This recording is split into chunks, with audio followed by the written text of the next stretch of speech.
오늘 축복을 올바로 이해하기라는 제목으로 주신 말씀 전하겠습니다. 오늘 말씀은 이스라엘 예루살렘 성에 대한 하나님의 말씀입니다. 36절에 예루살렘 성이 어떤 성인지 설명하고 있습니다. 이 성은 여호와 하나님께서 칼과 기근과 전염병으로 바벨론의 왕의 손에 넘겼던 성입니다. 그런 예루살렘 성이 변화됩니다. 37절에 노여움과 분한과 큰 분노로 예루살렘 성의 백성들을 쫓아보낸 하나님께서 다시 그들을 모아서 예루살렘으로 돌아오게 하실 것이며, 그냥 돌아오는 것에 그치는 것이 아니라 그들이 안전하게 살게 해주실 것이라고 말씀하십니다. 그리고 그날이 오면 다시 한번 이스라엘과 하나님 사이의 관계가 생겨나게 되는데요. 38절입니다. 그들은 내 백성이 되겠고 나는 그들의 하나님이 될 것이며 라고 기록되어 있습니다. 그들은 내 백성이 되겠고 나는 그들의 하나님이 될 것이라 라는 말씀은 사실 출애굽기 19장 5절 6절을 떠오르게 합니다. 세계가 다 내게 속하였나니 너희가 내 말을 잘 듣고 내 언약을 지키면 너는 모든 민족 중에서 내 소유가 되겠고 너희가 내게 대하여 제사장 나라가 되며 거룩한 백성이 되리라. 너는 이 말을 이스라엘 자손에게 전할지니라. 출애굽기와 오늘 우리가 읽은 예레미야 모두 이스라엘이 하나님의 백성이 되며 하나님께서 그들의 하나님, 주인이 되시겠다고 말씀하시는데 딱 한 가지 다른 점이 있습니다.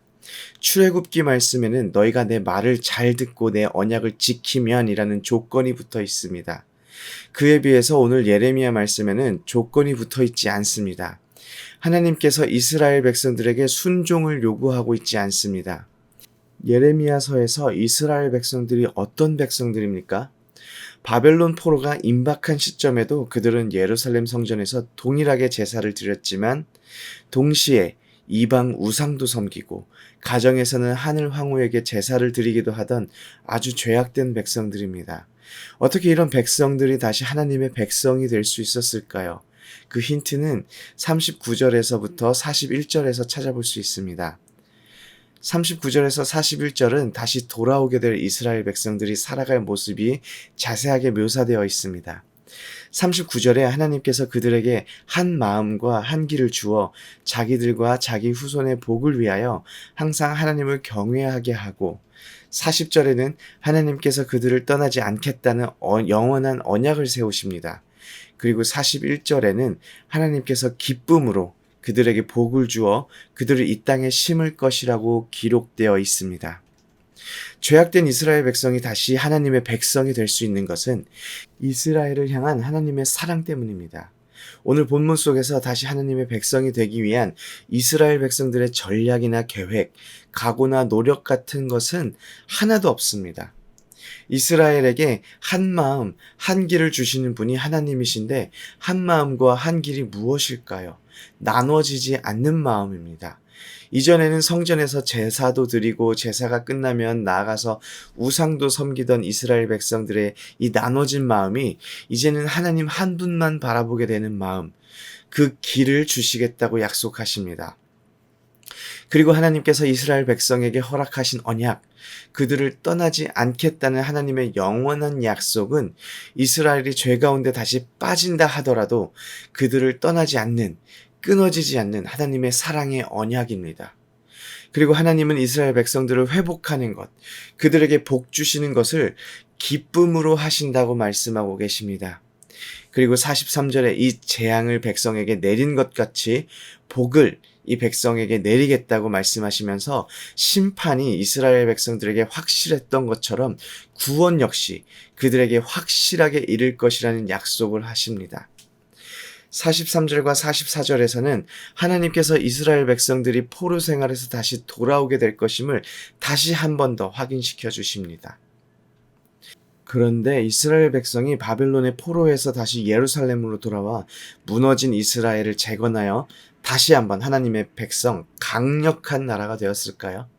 바벨론이 바사와 메데, 즉 페르시아에게 점령당함과 동시에 페르시아의 왕 고레스가 포로되었던 유대인들을 다시 예루살렘으로 귀환시킵니다. 하지만 여전히 이스라엘은 페르시아의 식민지 중 하나일 뿐입니다. 페르시아가 멸망하고 나서도 이스라엘은 독립을 맛보는 것이 아니라 알렉산더 대왕에게 점령당하게 됩니다. 그리고 알렉산더 대왕이 죽고 나서 그의 제국은 분열되게 되는데, 이번에는 알렉산더의 그리스의 분열 왕국 중에 하나인 프롤레미 왕국의 지배를 받게 됩니다. 그리고 그 이후에는 셀루커스 왕조에게 지배를 받게 됩니다. 그러다가 아주 잠깐 동안 독립의 기쁨을 맛보지만 곧 바로 다시 로마의 식민지가 되어 로마의 속국이 됩니다. 그리고 AD 135년 역사에서 이스라엘은 아주 사라져버리게 됩니다. 사실상 이스라엘은 바벨론의 포로가 되었다가 다시 예루살렘으로 돌아오게 되지만, 이스라엘이 역사 속에서 완전히 파괴되어 사라지기 전까지 대부분의 시간을 다른 나라에게 점령당하여 속국으로 지내게 됩니다. 저는 이스라엘의 포로기 이후의 실제 역사를 보면서 오늘 본문에서 말하고 있는 하나님의 약속, 포로에서 돌아와 안전하게 살아가게 하겠다는 그 약속이 무엇을 뜻하는지, 하나님께서 떠나지 않겠다는 약속은 무엇을 말하고 있는 것인지, 그리고 오늘 본문 39절에서 42절까지 무려 4번이나 하나님께서 이스라엘 백성들에게 복을 주시겠다고 약속하셨는데 그 복은 과연 무엇인지 고민하게 되었습니다. 실제 역사 속에서 이스라엘은 많은 나라들의 지배를 받게 되었지만 셀루커스 왕조를 제외하고는 모두 속국치고는 괜찮은 삶을 살았습니다. 그런데 하나님께서 주시겠다고 약속하신 복의 수준이 그런 수준이라면 오늘 본문이 너무 하나님의 복에 대하여 과장되어 있는 것 아니겠습니까? 오늘 말씀을 묵상하면서 하나님께서 포로에서 돌아온 이스라엘 백성에게 허락해 주신 진정한 복이 무엇인지 곰곰이 생각해 보았습니다. 오늘 본문이 우리에게 말하고 있는 복이 무엇일까요? 저는 예수 그리스도를 기억하게 되었습니다. 이스라엘 백성이 다시 하나님의 백성이 되기 위하여 무엇을 하였나요? 아무것도 한 것이 없습니다. 로마서 6장 17절을 보면 너희가 본래 죄의 종이더니 라고 우리의 죄인된 신분에 대해서 사도 바울이 설명하고 있습니다. 그런데 18절에 죄로부터 해방되어 의에게 종이 되었느니라 라고 기록하고 있습니다. 종이 스스로를 해방할 수 있습니까? 아니, 이제까지 종으로 살았는데 이젠 더 힘들어서 못하겠다, 이젠 나 종 안 해 라고 말한다고 해서 종에서 종이 아닌 자유인의 신분으로 그 신분이 바뀝니까? 그럴 수가 없습니다. 누군가 와서 종을 해방시켜줘야 합니다. 그리고 그게 바로 예수 그리스도입니다. 그래서 사도 바울이 에베소서 2장 8절에 너희가 그 은혜에 의하여 믿음으로 말미암아 구원을 받았으니 이것은 너희에게서 난 것이 아니요 하나님의 선물이라 라고 말하고 있는 것입니다. 예수 그리스도가 우리가 하나님의 백성이 될 수 있는 이유입니다. 예수 그리스도가 히브리서 13장 5절에 내가 결코 너를 버리지 아니하고 너희를 떠나지 아니하리라 라고 말씀하신 그 이유가 됩니다. 그리고 예수 그리스도가 우리의 삶의 복의 근원이 되십니다.